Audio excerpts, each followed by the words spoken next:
Welcome back to Matchday Matinee. This is the first ever. What are we calling this, guys? I think the name is still pending.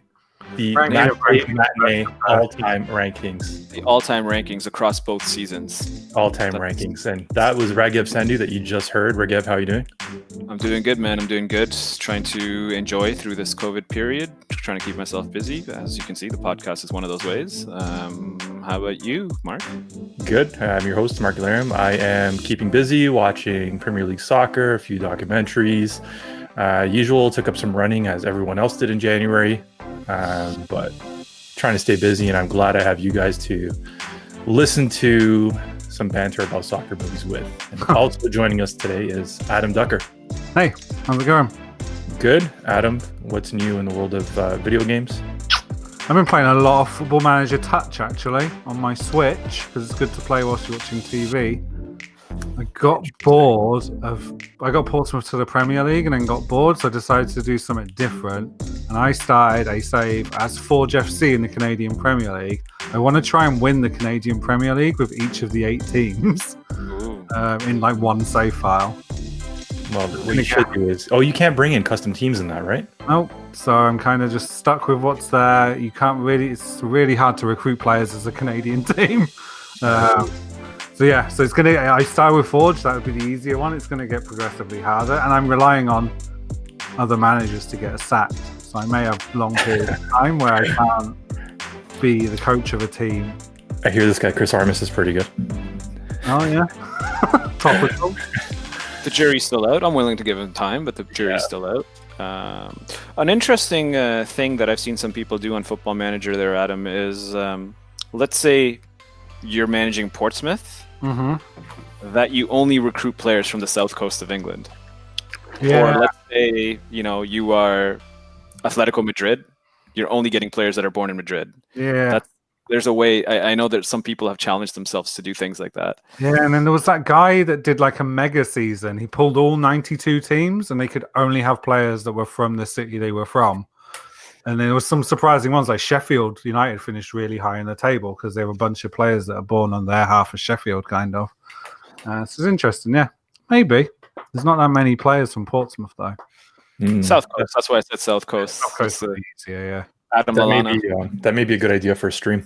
Maybe a bi-weekly Matchday Matinee Football Manager stream. We can talk about that offline. But today we are here to discuss 2 seasons worth of movies, 2 seasons worth of football films that we've gone through, for better or worse.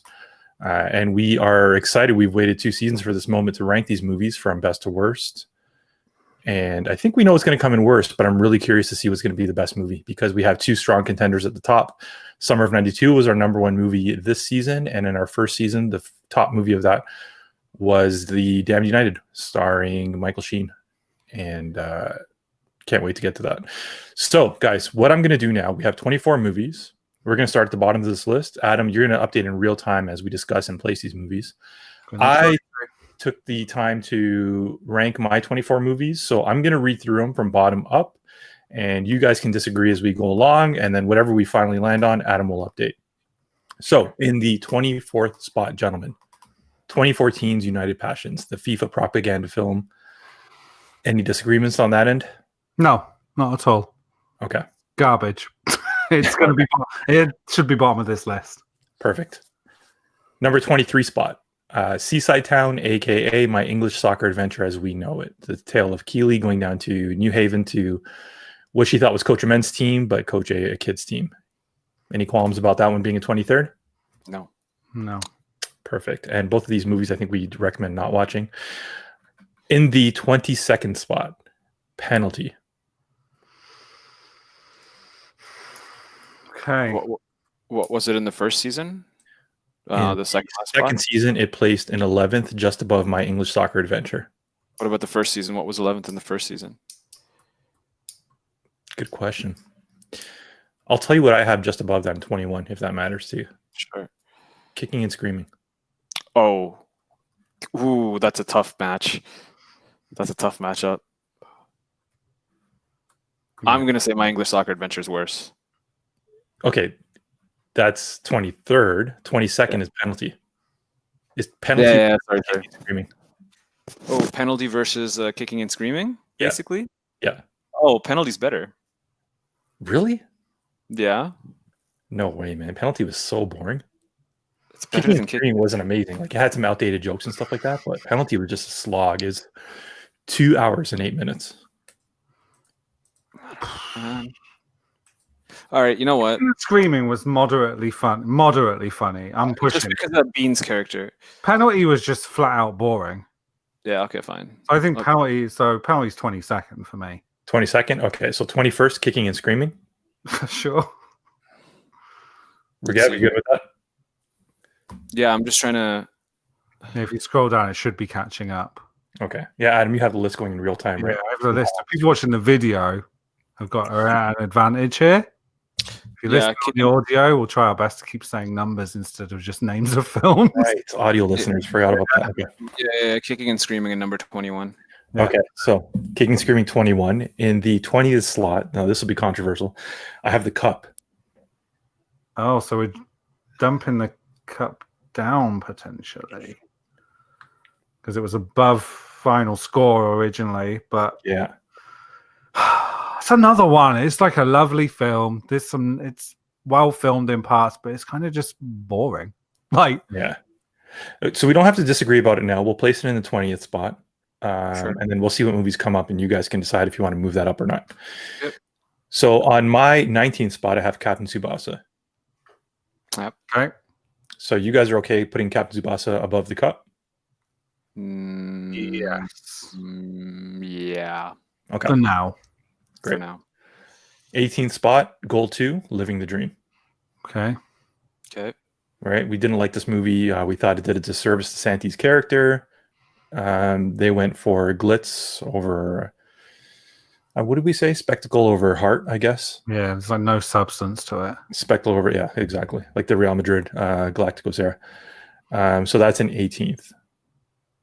You guys agree that's better than Captain Tsubasa in the Cup? Or would you place that lower on your list? No, I'm gonna say it's better. It's better. We ranked it better than Captain Tsubasa originally. I think it's better. Okay, good. Number 17th for me was the Mexican coming-of-age comedy, All the Freckles in the World. I think I like this one a little bit more than you guys did.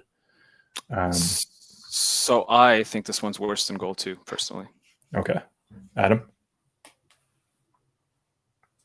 Would you place this below Goal 2? Goal 2, still nothing about it. All the freckles in the world. He had that asshole kid.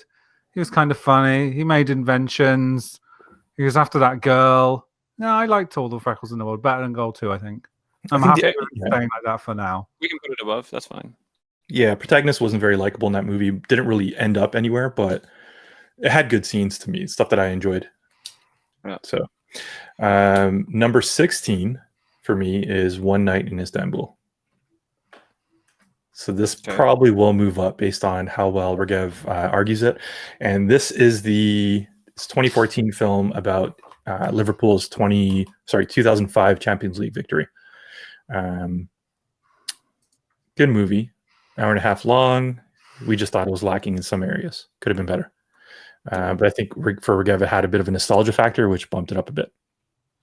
Yeah, and I even going by this season's rankings, I'm looking at this, I think it's better than Shaolin Soccer.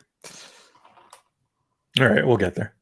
No, I'm trying to think. I think there's other films you haven't got to yet in the bottom half of season 1.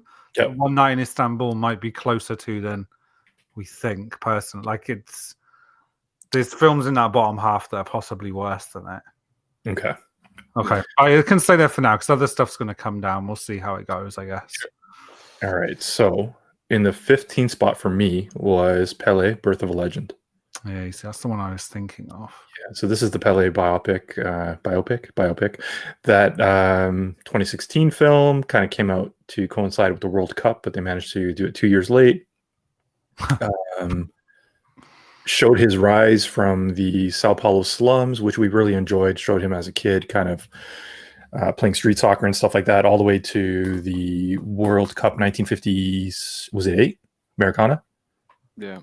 Finals. Yeah, 1958. And it had some great scenes. I think we just felt it was it tried too hard to be authentic and genuine and just had all these like slow-mo scenes that They made him look like a superhero, right? Like they recreated actual events, but still made him look like it's like slow-mo and stuff when all they were recreating actual things, just show a version of the actual thing.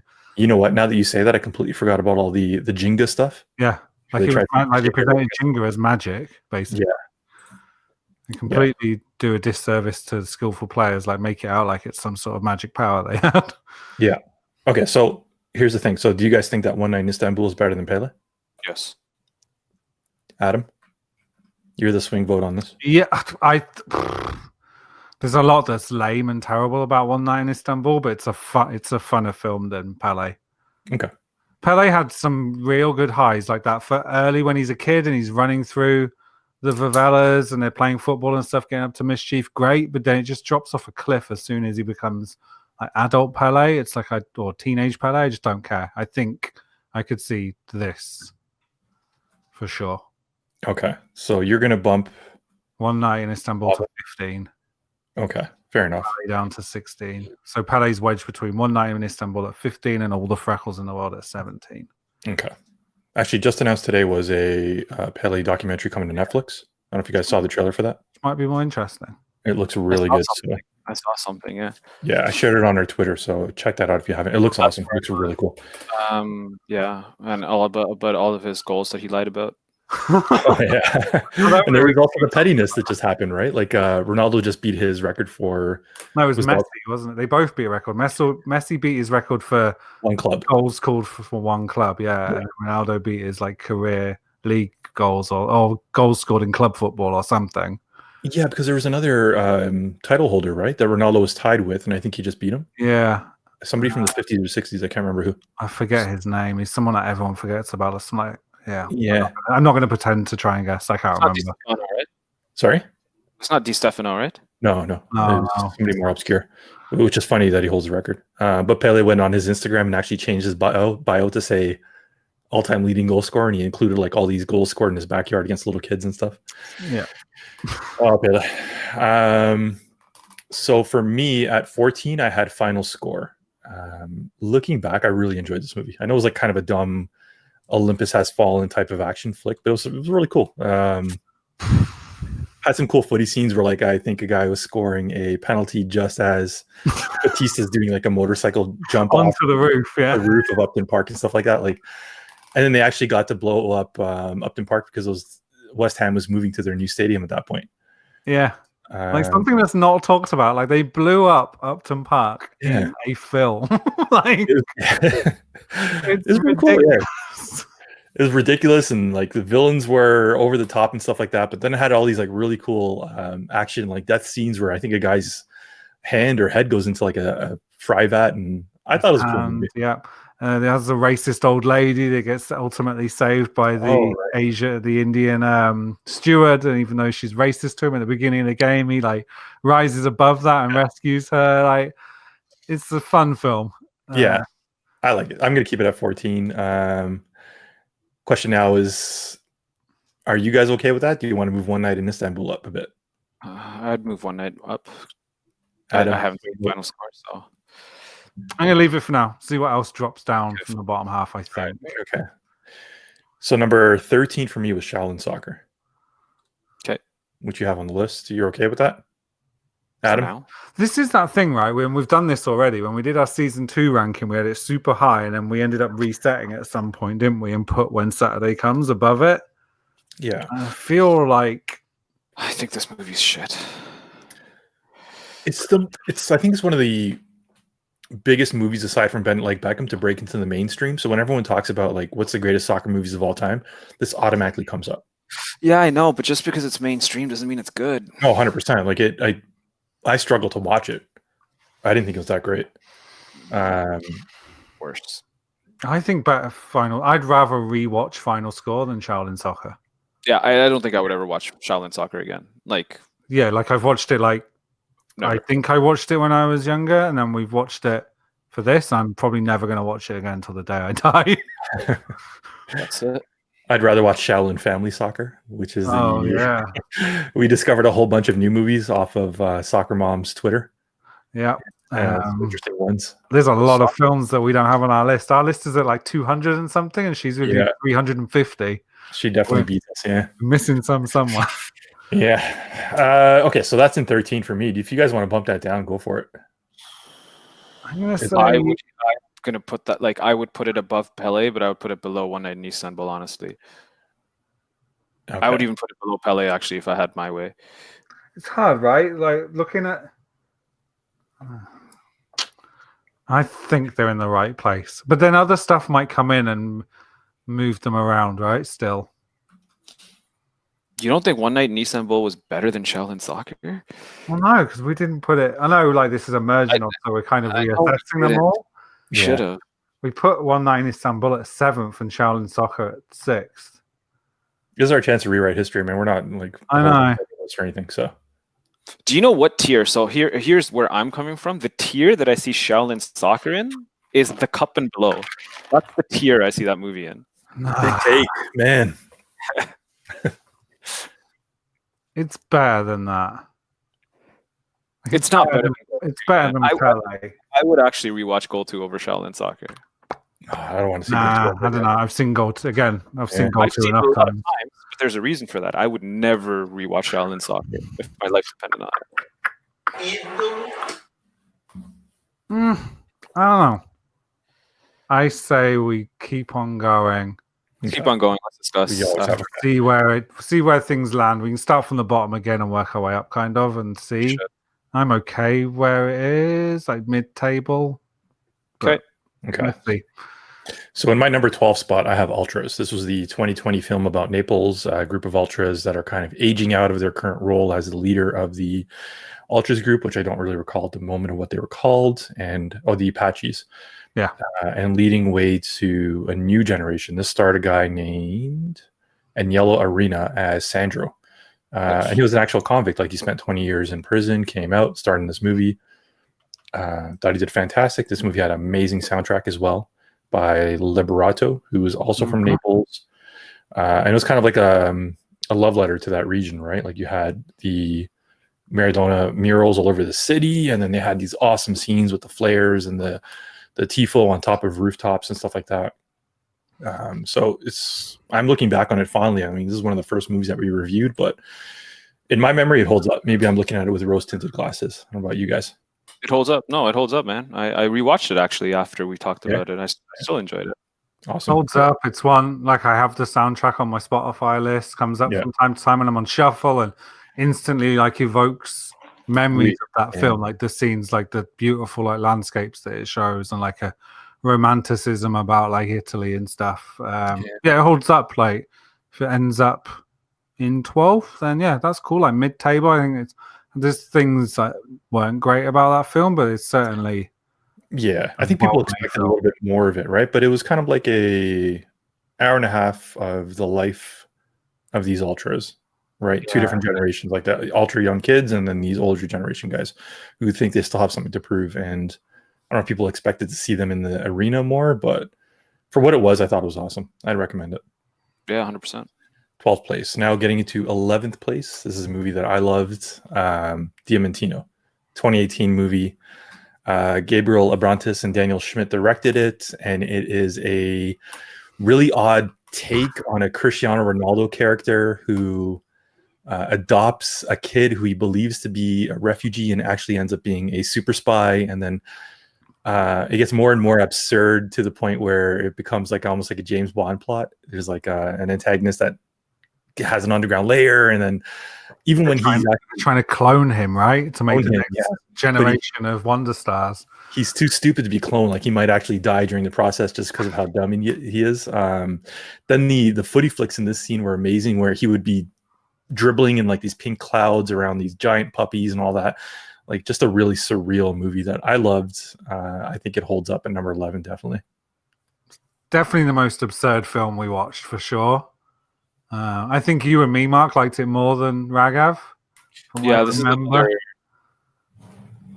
11. Not as much as Shaolin Soccer, but I kind of feel the same way about Diamantino. Where would you put it then, if it's not in 11th? Like, maybe there's somewhere we can split the difference a little bit on it. So for me, 100% Ultras is better. than Diamantino. Okay. Not sure about final score. Diamantino is better than Shaolin Soccer. Oh yeah, 100%. It's better than final score as well. I could go either. Like Ultras, I can go. I have like fond memories of Ultras and Diamantino. Like if Diamantino's 12th, like middle, complete bang middle, then I think that's fair because except it's a very weird bloody film. It's not for everybody for sure. It's crazy. I could see that. I feel like that's perhaps a compromise. Yeah. All right. I'll agree to it. My number 10 is a movie that won a lot of awards from us. We all enjoyed it, a little bit out there, but it was 2014's Goal of the Dead, a French horror zombie soccer comedy. Okay. You guys? Yep. No complaints? No. I will definitely be putting that one on the, you don't say DVD player anymore, I guess, but whatever I have it. I think, Adam, you got it from somewhere. I'll definitely be watching that one again this October. So you would put Goal of the Dead in 10th? 10th. Yeah. That's good. That's too high for you? That's another one where I think Ultras is better. I don't know, man. I love Goal of the Dead. Like it nailed everything. The comedy, it was so funny. The footy I'm a little bit biased because and it was a good horror film too. I don't like zombie stuff. Like I can't get into Walking Dead and stuff. So yeah, I mean, whatever. If you guys think it's good, it's good. I just wouldn't like it because it's zombies. So where would you put this? You put it below Diamantino and Ultras? No, I just put it below Ultras. I think it's better than Diamantino. All right, because we swapped it. No, man. I Goal of the Dead over Ultras for me. That's nothing against Ultras. What it looks like. Nah, sorry? That's nothing against Ultras. Right. So wait, you think Ultras is better or Goal of the Dead is... Okay, so you just switched it again. I just saw that. Okay. Goal of the Dead's better than Ultras. Yeah. Okay. All right. Number 9 for me is a movie that everyone likes to rank above their on the top of their list once again, but Bend It Like Beckham 2002. I don't even know if this movie needs an introduction. Everyone knows what Bend It Like Beckham is, but I don't think we liked it that much from what I remember. Like it was ranked. I liked it. It was 5th in season 1. I have the tables here. So 5th in season 1. 5th in season 1 is kind of that would be where it was above Ultras. Yeah, so it kind of makes sense. So it's kind of in the right ballpark. Yeah, it's in the right ballpark for sure. Did it hold up? Would you say, Regev? Sorry, Regev, what did you think of this movie? Like watching it years later, I know you said it was a big part of your childhood. Yeah, I mean, I definitely didn't connect to it as much as an adult as I did when I was, I don't know, grade 8. I think when it came out. Yeah. Still think it's a solid film though. Shows a lot of things that may happen in the South Asian community, or at least used to happen in the South Asian community, especially for girls wanting to play sports, and that whole academia versus chasing a dream in something outside of, or something, whether that's physical or the arts, academia versus that. Yeah. So it definitely hit all the right notes, and it was acted very well by everybody involved. Well, that's my one thing about it. I didn't like the coach, Jonathan Rhys-Meyers. Right, except for him. Yeah. That was the only thing. I take it back, kind of saying that we didn't like it. We enjoyed it. We just had some reservations about his performance, which was very creepy. Yeah, because I think yeah. that was supposed to be like 16 or something. Yeah, she was 16. Actually, she was older than him in real life. Or like Parminder Nagra is actually 22. Yeah, I mean, in real life. So it's not, I mean, but just in the movie, I think. Super predatory and like, yeah. I think she's in her last year of secondary school, as they called it in the UK. Mm-hmm. Yeah. Good movie, though. Good movie. All right, next. We'll keep it there for now because I do feel like there will be a little bit of movement, but I want to see what you have on the table first. Yeah, this is where we think starts to get a little bit more interesting. So number 8 for me is the 1981 war film Victory, starring Sylvester Stallone, Michael Caine, Pele, Bobby Moore, and a number of other actual real-life footballers. Okay. So the question is, Adam, I'll put it to you. Would you rank this below Bend It Like Beckham or anything else? Or you think it's in the sweet spot right now? Do you feel it could go higher, is what I'll ask. No. Knowing what films are coming. Because when you start to... No, like we've got United, When Saturday Comes, The Keeper, Summer of 92, Mike Bassett, Damn United, all above it. It's not better than any of them. Okay. The only one we have goal in here. Yeah. Still to come. I could maybe think it's better than goal. I'm not sure. It depends where goal lands. Okay. I feel like goals looking higher, like the way we're doing this table, like running and adding and moving them along. Goals in third and seems misplaced, but there's still some big hitters to come. So, okay. Yeah. Funny you should say that, because in 7th place is 2005 adventure drama romance Goal, The Dream Begins. Adventure drama romance. According to IMDb. So it's categorized as wow. Okay. We enjoyed this movie. I mean, we kind of ragged on Goal 2 for a bit, but Goal 1 I think held up. Like, awesome soundtrack. Yep. Good story. Really cool training scenes, right? Yeah, I think that's fair. I could see Victory being better than it. So, I see Bend It Like Beckham being better than Victory and Goal. Personally. Would you put Bend It like a... Okay, so you'd put it above Victory and Goal? Yes. So the way I do it, Goal, yeah. Victory, Bend It Like Beckham. Goal, Victory, Bend It Like Beckham. Wait, that's what we have right now. 7, 8, 9. So Bend It Oh, Like you're saying you would reverse it. No, so the way, Adam, you have it up now is the way I would go. Okay. Bend It, Victory, Goal, 9th Dream. in Goal, 8th Victory, 7th Bend It Like Beckham. Yeah. That's a big jump from Bend It Like Beckham. But these were all season 1 movies, right? So Yeah. let's look at the table. Season 1, we had... Okay, so season 1 we had Goal in 3rd on the table, Victory in 4th. Oh, that's funny. So, and then Bend It Like Beckham was in 5th. So we had Goal, Victory, and Bend It, similar to my list. I think the compromise is... So you had it like this, Mark. So 7th Goal, 8th Victory, 9th Bend It Like Beckham. Yeah. I could see Goal being 9th and Victory and Bend It Like Beckham coming higher. Yep. I agree with that. The Goal would drop to 9th, above Goal of the Dead. Raghav gets Bend It Like Beckham a little bit higher. So by attrition, it's slowly going up. Victory stays where it is. Yeah, I can live with that. I can live with that. I don't know. You guys are betraying the season 1 table. I think you're forgetting how hyped you were after watching Goal.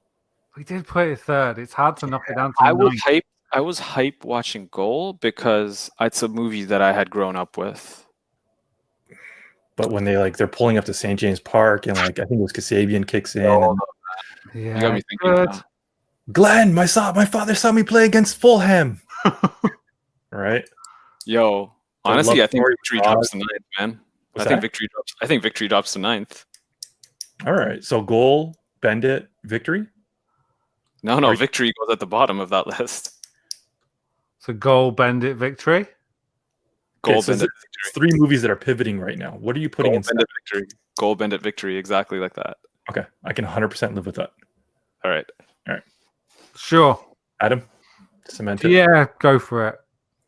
Victory feels low, but do you know the other thing as well, though? I will say for Victory, I think when we watched Victory, we watched it on the back of a lot of crap films, and we were so happy to see a film with good football, pretty good actors, like Michael Caine's a good actor, and I think maybe we got a bit carried away with it. Had Pele in it, and we were all giddy about him being in it.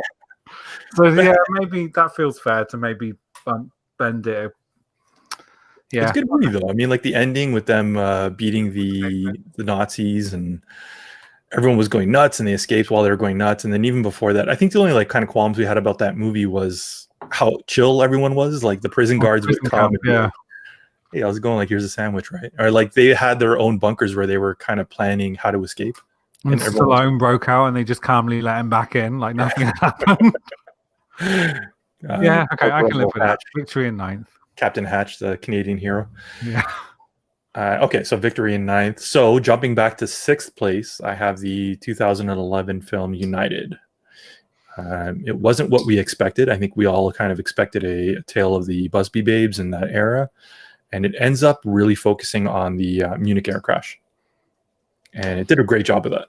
I mean, it wasn't what we expected, but it's what we didn't know we wanted. Yep. Okay. Good. Okay. Yeah, we'll go with that for now. For now. All right. So what I feel is that after Goal, which is in 7th, this is now top tier we're starting on. Yeah. Oh yeah, this is the Creme de la God creme. tier. Yeah. Creme, exactly. Best all-time football films. Because even looking down the road, I'm not sure we have any movies left that'll beat these. Well, who knows? Because Summer of '92 was a surprise. Yeah, that's the thing, right? There's so many films we don't know about. We're just thinking the ones we know, right? Who knows? Yeah, we're basically looking at playoff promotion, and then there's automatic promotion at the very, very top. So this is where we are now, is playoff promotion. Is there like a Leicester that'll slip in the top of the table here? I don't think so. Third to sixth. All right. That's so United in sixth, you're saying? Yeah. Okay. In the fifth spot, 1996's When Saturday Comes, starring Sean Bean and Pete Postlethwaite. Yeah. This is the story of Jimmy Muir. He's a hard-drinking brewery worker, and he has a chance to try out for Sheffield United. It's kind of like a very folky movie.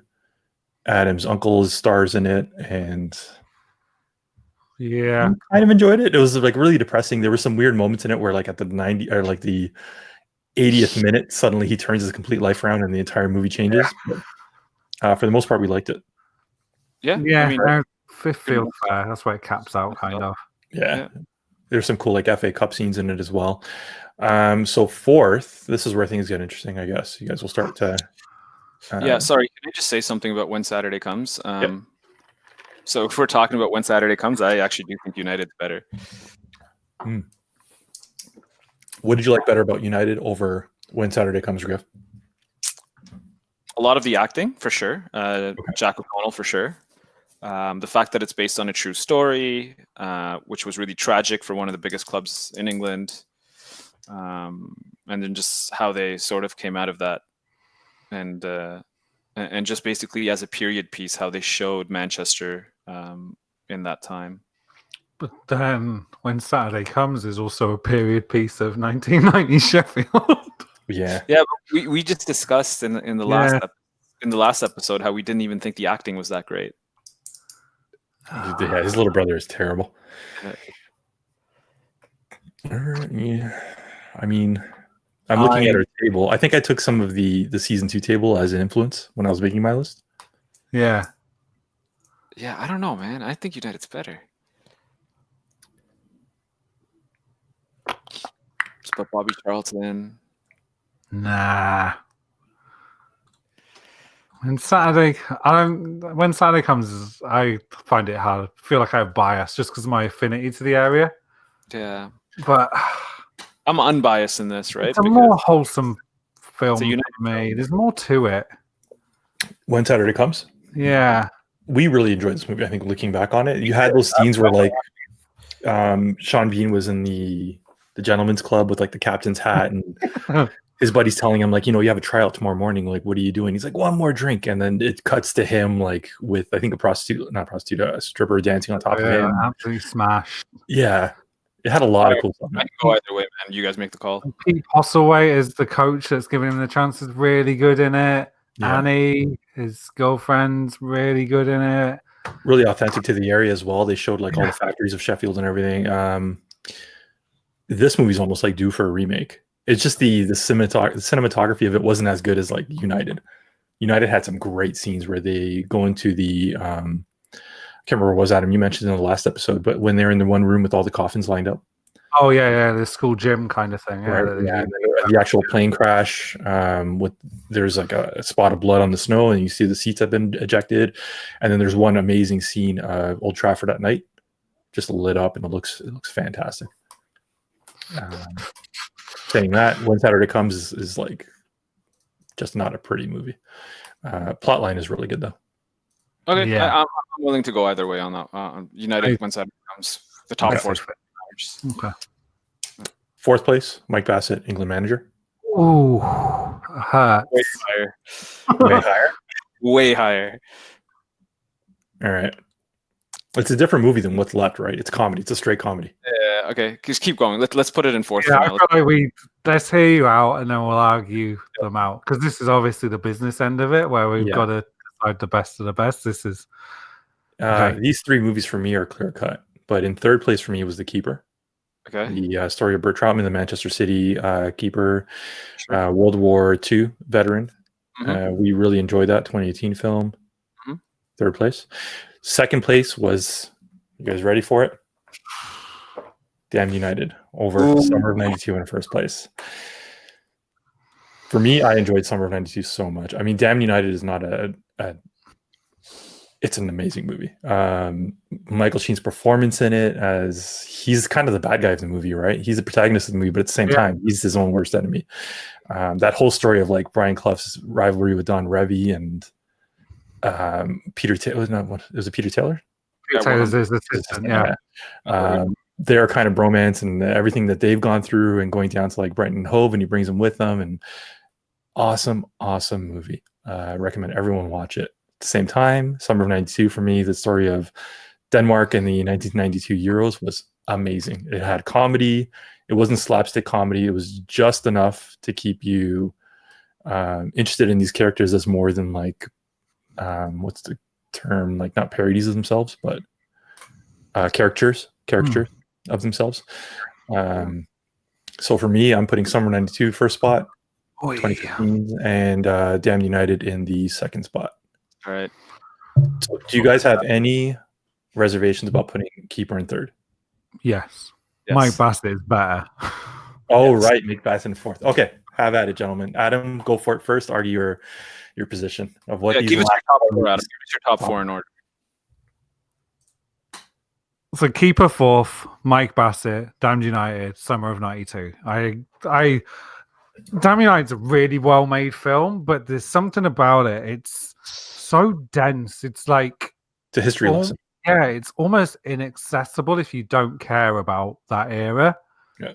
Summer of '92 is a funny film. It's just because it's only one tournament super helps it. It's only the Euros were way smaller back then, so it's only covering what is it? It was group stage, semi-final, final. So it's super dense, which gives them the time to tell like the story of Vilfort's daughter and thing. Gives them the time to breathe and show Nielsen as this hapless father and all this, and it just has more breathing room. And yeah, Damned United's really funny. Has some funny lines. Like the performances are really good. But yeah, and then I can't get behind the keeper being above Mike Bassett. But again, Mike Bassett's just one. Like I watch it before every major tournament. It's the funniest film ever. It doesn't deserve to be above either of the other two for me. And it raises. It's just like so. I must have watched it like 20 times. It's my most watched film out of all of these. It always will be, no matter unless we find some absolute belter of a film. Yeah, it's just one of the funniest films ever made. So we're pretty close. So it sounds like you have Keeper in fourth, Mike Bassett in third, Damned United second, and Summer of '92 in first. Is that right? Okay, so Gav, I'm going to throw it to you. Give me your top four. Yeah, so I am different than you guys in a big way, I think. So I'm going to go fourth, The Keeper. Okay. Which I think we're all so aligned. You can lock that in, Adam. Yeah. Number three, get ready for it, Summer of '92. Boo. Number two, Mike Bassett, and number one, Damned United. Wow. I think, for me personally, Damned United is the best football film ever made. Is it more accessible because it's not because it's in English as well? No, I don't care about English. But does that affect your view of the performances at all? No, because what's that? City of God is one of my favorite films ever, and that's in Portuguese. Okay. It's a tough one. We have to be able to say this is the greatest football movie of all time. It's the entire purpose of our show. So we have to be sure we get this number one right. It's Damned United, man. Argue Damned United over Summer of '92. Let's debate this. Yeah, I think so. Tell us why. Why? I'll tell you why? Yeah. Summer of '92 was good. It had some great performances. It was based on a true story, of course, with Denmark in 1982. 88? What was it? 92. 92, sorry. But man, just the way the Damned United was acted, Martin Sheen, the one-liners, like you were saying, the rivalry with Don Revy and then Wormtail being Peter Taylor. Just, dude, that movie is acted brilliantly. It was so amazingly portrayed on screen, just with the way it was shot, the coloring, I mean, the locations, everything was great about that movie, I thought. And actually, one of the things that movie does is really show how players used to behave at that time. So in the first scene, when he's pulling up to Ellen Road, you see the players like smoking cigarettes while training and, wearing their little short shorts. And it just did a really good job of bringing that all together. And I thought the storyline was amazing the way they did it. Capturing that era. I love the tea in the locker room pre-match. That's it. Exactly. All right, so it comes down to the top two movies. Summer of '92 over The Damned United, or vice versa. I still think it's Summer of '92 for me. It's such a fairy tale story that's a true story, so tightly packed. As much as you're talking about how well Damned United film is filmed, Summer of '92 is really good at pivoting between comedy and drama and to have a film that's still that funny, but then to have a child with leukemia dying and you actually feel sympathy for Villefort, even though you've seen him in stupid scenes earlier. There's a lot to be said for the structure of that film and the performances, that you actually do feel that and you don't just fob it off as he's a goofy character who cares, or that he can sell it. It's equally well filmed. Think of the attention to detail, the training kits they got, all the Hummel, that iconic Peter Schmeichel goalkeeper kit that's been replicated. Hummel have brought it back for some of their lower league kits this season. It's just they absolutely nailed everything about then. The McDonald's they go to is a McDonald's of that era, just because it's not so slavish to a long sustained period of history, and maybe a period of a nation that none of us have a particular affiliation to. It's still damn cool and nails it. Yeah. I honestly didn't think, even after I watched Summer of '92, I still thought that Damn United's better. But when I've sat and thought about it, I've come around to Summer of '92 being better. And I don't want to put Mike Bassett in third, man. It should be higher. Mike Bassett's the greatest film for me. That's my favorite film. The problem is you have to accept it for what it is. It's like the American Pie of football movies or something. It's dumb humor. It's hilarious. I know it's a mockumentary, but it's also a documentary in a lot of cases when you look at the England team. That's true. Well, it's almost adapted from what was the name of that documentary? The one about Graham Taylor, wasn't it? I forget what it's called. I forget the actual title of it. It's closer to that than you think it is. It's so funny, man. I've been looking up quotes for our Twitter, to make graphics, and the halftime locker room scene. You know what they're saying about me. All right, you know what? We'll go about it this way. We'll put Summer of '92 in first. We'll go Damned United, then we'll go Mike Bassett, then we'll go the keeper. You've come around. I think that's okay. If you guys think Summer of '92 is that good. I think it is. You know what? Damn United is so good as a history lesson. It's kind of something that you'd want to recommend to people that want to learn more about the Premier League in the, would have been 60s or 70s? Yeah, 60s and 70s, yeah. But if you want to recommend a movie to somebody to just enjoy and have a good movie night, Summer of '92. But the Summer of '92, and I guess this is the point of this podcast, is all based in football, whereas the Damned United is still a drama, I find. But they're both football films, right? They both have amazing football scenes. They both use archive footage to move matches forward, and then they mix in. They do that awesome kind of mix of the two, where they blend the actual footage with new stuff that they've shot. You could flip a coin and pick either one. What's that? Damned United did that as well. Not as well though. Yeah. Damned United only really did it for when the players were fighting and stuff. I can see Damned United being in second. That's fine.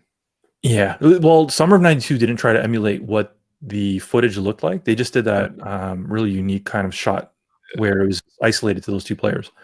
All right. I think we've pretty much got ourselves a table then. All right. I'm shocked that keeper went below Mike Bassett, but you guys love that movie and most amazing movie.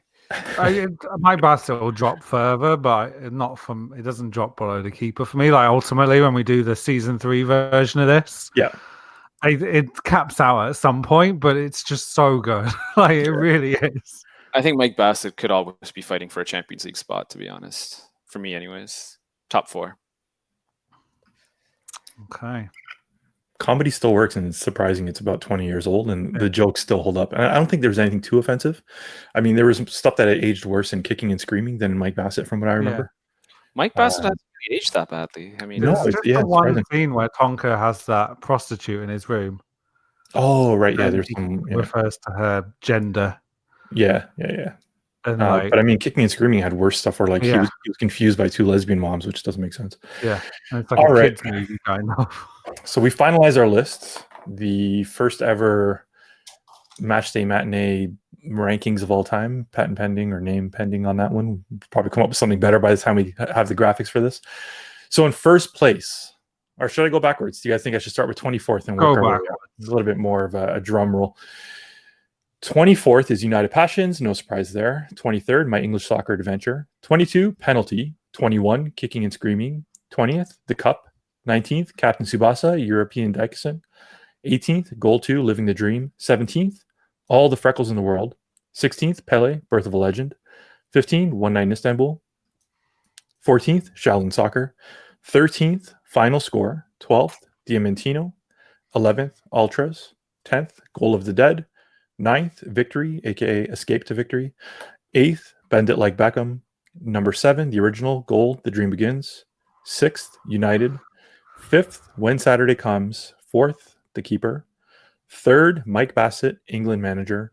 And after much deliberation, second place goes to Damn United. And the best soccer movie of all time so far that we've seen is Summer of '92. And that's it. That's our first 2 seasons wrapped up. Our table rankings.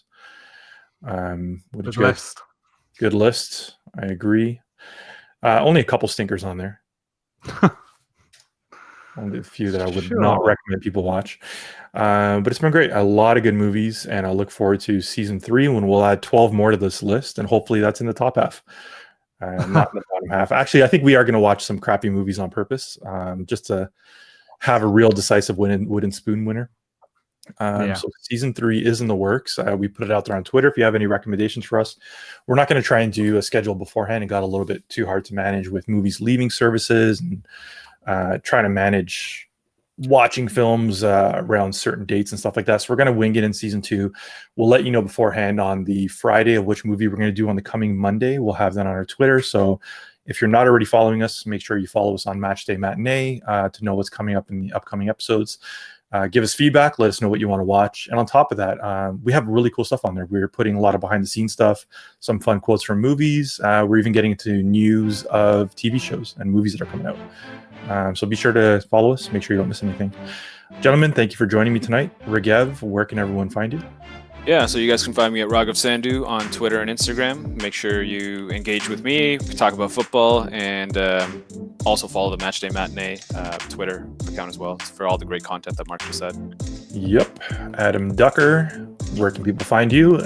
Joypad Goalpost on Twitter and Instagram, and also live streaming on twitch.tv/aducky84. And you are now an official Twitch partner, I believe. Not partner, yeah. Affiliate, that's what it's called. But I'm still making bank. I made $25 last year. Wow. Not bad. So we've only got you for a couple more seasons before you leave us and go full time. Awesome. And I believe you have a few more episodes of your season 2 of Joypads coming out soon, so keep an eye out for that. Yeah. I live stream some on my Twitch channel. You can watch on there, but yeah, I'm splitting those all up and putting them up on my YouTube over time. Cool. Awesome.